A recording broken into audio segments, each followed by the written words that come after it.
जय हिंद, वंदे मातरम बच्चों। आज हम पढ़ने वाले हैं कक्षा 7वीं की गणित। आज हमारा पहला चैप्टर जो है उसकी प्रश्नावली 1.1 ये आपकी बुक में पेज नंबर 4 और 6 के बीच में प्रश्नावली दे रखी है। पहला ही क्वेश्चन देखिए, फर्स्ट क्वेश्चन के अंतर्गत हमारे पास क्या है, किसी विशिष्ट दिन विभिन्न स्थानों पर क्या दे रखा है, किसी विशिष्ट दिन विभिन्न स्थानों पर तापमानों को डिग्री सेल्सियस में निम्नलिखित संख्या रेखाओं के द्वारा दर्शाया गया है। मैं आपको तापमान की कुछ इकाइयाँ बता देता हूँ। तापमान को हम या तो डिग्री सेल्सियस या केल्विन या फ़ारेनहाइट, तीनों में बता सकते हैं, डिग्री सेल्सियस, केल्विन और फ़ारेनहाइट। ठीक है, लेकिन यहाँ पर जो तापमान पूछा है वो हमारे पास डिग्री सेल्सियस में। आप यहाँ पर एक संख्या रेखा दी गई है, ये संख्या रेखा, ये यहाँ पे 0 है बीच में, ये 0 जो दिख रहा होगा आपको, यहाँ 0 है। इस साइड चलेंगे तो प्लस में संख्या, जितनी संख्या प्लस में, और 0 के इस साइड चलेंगे तो माइनस में। ये कितने भी बड़ी हो सकती है। ठीक है, चलो आइए देखते हैं। हम सर्वप्रथम ये देखेंगे कि हाँ, एक जानकारी और देना चाहता हूँ। हर 5 संख्या के बीच में, जैसे ये 5 है, -5 और यहाँ -10, इनके बीच में ये देखो, ये जो लाइन खींची हुई है ना, कौन सी, ये तीर के निशान से देखिएगा, है ना, ये वाली, ये मतलब ये नहीं, एक सेकंड फिर से देखिएगा। ये जो 5, ये जैसे ये -5 है, ये -6, -7, -8, -9 और ये -10। ठीक है, इस प्रकार से रहती है ना। और इसी प्रकार से यदि इनके बीच में यदि हम कोई देखेंगे, जैसे ये 0 के इस साइड तो ये प्लस में, तो यहाँ पे ये 1 है, ये 2 है, ये 3, ये 4 और ये 5। ठीक है, तो ये आपको थोड़ी सी जानकारी होनी चाहिए। अब हम ये देखेंगे कि इस पहला क्वेश्चन क्या हमारा, इस संख्या रेखा को देखकर इस पर अंकित स्थानों के तापमान लिखिए। मतलब इस संख्या को देखिए और इस पर अंकित स्थानों के तापमान लिखिए। इसका उत्तर ये देखिए, यहाँ पर पहला उत्तर कि लौह स्फीति जो दे रखा है, यहाँ पर लाहौल स्फीति जिसका टेम्परेचर है -8, ऊटी 14 डिग्री सेल्सियस, प्लस में श्रीनगर -2, बेंगलोर 22 सेंटीमीटर और शिमला 5 डिग्री सेल्सियस। ये कैसे पता चला? देखिए, यहाँ पर ये सभी के टेम्परेचर दे रखे हैं। ठीक है, जैसे सपोज करते हैं हम बेंगलोर, तो ये तो ये 20 हो गया, 20 के बाद यहाँ पर ये देखिए 21 और ये 22, ये प्लस में है ना। ये मैंने बोला था ना कि ये 15, जैसे 5 के बाद एक, तो ये 15 के बाद 16, 17, 18, 19 और 20। ठीक है, इसी प्रकार से हमने जैसे ऊँटी, तो ऊँटी पे हमें दिख रहा है कि ये तो 15 है यहाँ पे। ठीक है, 15 से 1 कम 14। ठीक है, तो ये प्लस में 14। इस प्रकार से ये टेम्परेचर दे रखे। अच्छा, फिर उसके बाद तो आप सभी इसका स्क्रीनशॉट लेकर कॉपी में नोट कर लीजिएगा। सेकंड क्वेश्चन पर आते हैं। सेकंड क्वेश्चन, उपयुक्त स्थानों पर सबसे गर्म और सबसे ठंडे स्थानों के तापमान में अंतर ज्ञात कीजिए। उपयुक्त स्थानों में सबसे गर्म और सबसे ठंडे में अंतर ज्ञात कीजिए।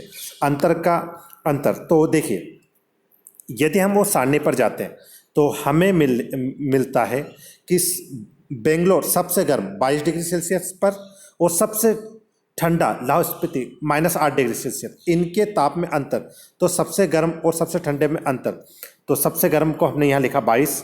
ठीक है, ये माइनस का निशान और -8, तो माइनस माइनस क्या हो जाएगा, प्लस। माइनस माइनस हमेशा क्या होता है, प्लस। तो 22 और 8 कितने हो जाएंगे, 30। ठीक है, तो ये हमारा उत्तर आ जाएगा 30। ठीक है, तीसरा क्वेश्चन, इसी सी क्वेश्चन जो है हमारे पास कि लाहौल स्पीति और श्रीनगर के तापमानों में अंतर ज्ञात कीजिए। लाहौल स्पीति और श्रीनगर। ठीक है, तो देखिए, ये यहाँ से हम देखेंगे तीसरा, लाहौल स्पीति और श्रीनगर। तो लाहौल स्पीति का जो टेम्परेचर है वो कितना है हमारे पास, हम देखेंगे कि लाहौल स्पीति का टेम्परेचर -8, कितना है, 8। ठीक है, और इसका कितना, श्रीनगर का -2, बीच में माइनस क्योंकि अंतर को माइनस से, तो ये तो माइनस माइनस प्लस हो जाएगा। तो 2 और 8 में से 2 जाएंगे तो कितने बचेंगे, 6 डिग्री सेल्सियस। ठीक है, बड़ी संख्या का चिन्ह लिया जाता है हमेशा। अब अच्छा, चौथा क्वेश्चन है, क्या हम क्या हम कह सकते हैं कि शिमला और श्रीनगर के तापमानों का योग शिमला के तापमान से कम है? क्या इन दोनों स्थानों के तापमानों का योग श्रीनगर के तापमान से भी कम है? तो हम एक काम करते हैं, ये हम कह सकते हैं हाँ, हाँ श्रीनगर और शिमला के तापमानों का योग शिमला के तापमान से कम है। तो हमने देखिए श्रीनगर का -2 और 5 इन दोनों का तापमान लिया, तो ये प्लस है और ये माइनस है, तो यहाँ से 5 में से दो को घटाया तो कितना बचा? 3। लेकिन चिन्ह प्लस का क्यों लिया? क्योंकि बड़ी संख्या के आगे कौन सा चिन्ह? प्लस का। और इसके बाद उसने ये कहा था ये -5, तो -5 कैसे लिया हमने? क्योंकि शिमला का नहीं प्लस, तो शिमला का टेम्परेचर कितना है? 5। ठीक है, तो ये क्वेश्चन आंसर हमारा पहला पूरा हो गया। अब हमें दिया है सेकंड क्वेश्चन के अंतर्गत किसी प्रश्नोत्तरी में सही उत्तर के लिए धनात्मक अंक दिए गए और गलत उत्तर के लिए ऋणात्मक अंक दिए गए।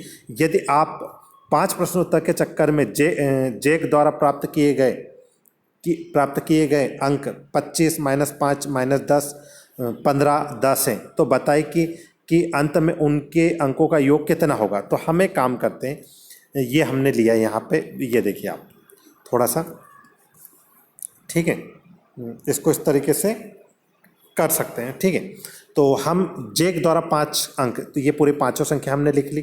ठीक है, अब जैक द्वारा प्राप्त अंकों का योग, ये 25, देखो 25 प्लस -5 प्लस -10, 15 और 10।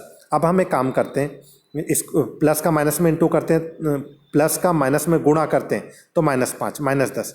अब हम 2 तरीके से कर सकते हैं, या तो ये माइनस वाली संख्या को जोड़ दें और प्लस वाली संख्या को जोड़ दें, तीनों को, तब भी हमारा हो सकता है। तो देखिए 25, देखो 25, 15 और 10, तो ये टोटल हो जाएगा अपना 50। कितना हो जाएगा? 50। 15 और 10 -15 घटाएंगे तो कितना आ जाएगा? 35। ठीक है, तो ये 35 बिल्कुल सही है। ठीक है, इसके बाद तीसरा क्वेश्चन है हमारा, तीसरा कि सोमवार को श्रीनगर का तापमान -5 डिग्री था और मंगलवार को तापमान 2 डिग्री कम हो गया। तो मंगलवार को श्रीनगर का तापमान क्या था और बुधवार को तापमान 4 डिग्री बढ़ गया, तो बुधवार का तापमान कितना होगा? ये कुछ इस तरीके से सवाल है। ठीक है, तो इसको इस तरीके से आइए देखते हैं। सोमवार को श्रीनगर का तापमान कितना था? -5 डिग्री। मंगलवार को तापमान 2 डिग्री कम हो गया, मतलब -5 था और 2 डिग्री कम हो गया, तो दोनों माइनस है, तो -7 डिग्री हो गया। बुधवार को तापमान में 4 डिग्री की वृद्धि हुई, तो हमने ये -7 + 4 की वृद्धि कर दी। तो अब फाइनली क्या आ गया? अपने 7 में से 4 घटाएंगे तो -3। चिन्ह कौन सा लेंगे? बड़ी संख्या का। ठीक है, इसके जस्ट बाद तो फाइनली उत्तर अपना -3। अब उसके बाद एक हवाई जहाज समुद्र तल से 5000 मीटर की ऊंचाई पर उड़ रहा है। एक विशिष्ट बिंदु पर हवाई जहाज समुद्र तल से 1200 मीटर नीचे तैरती हुई पुनडुब्बी के ठीक ऊपर है। पुनडुब्बी और हवाई जहाज के बीच ऊर्ध्वाधर दूरी कितनी है? देखिए ऊर्ध्वाधर दूरी हवाई जहाज और पुनडुब्बी के साथ, तो 5000 + 1200, इन दोनों को जोड़ देंगे तो कितना आ जाएगा? 6200। इसी प्रकार से हमारा अगला जो क्वेश्चन है, मोहन अपने बैंक खातों में 2000 रुपये जमा करता है और अगले दिन उसमें से 1642 रुपये निकाल लेता है। यदि खाते में से निकाली गई राशि को ऋणात्मक संख्या से निरूपित किया जाए, तो खाते में जमा की गई राशि को आप किससे निरूपित करेंगे? निकासी के पश्चात मोहन के खाते में कितनी शेष? तो हम एक काम कर सकते हैं, देखिए ये मोहन के खाते में टोटल कितने रुपए जमा थे? 2000। उसने कितने निकाल लिए? 1642। तो 2000 में से हमने 1000 ये माइनस कर देंगे, और माइनस करने पे हमारे पास कितना आ रहा है? 358, अर्थात 358 रुपये। ठीक है, तो आज के लिए इतना ही काफ़ी। अगली बार फिर मिलेंगे। जय हिंद, जय भारत।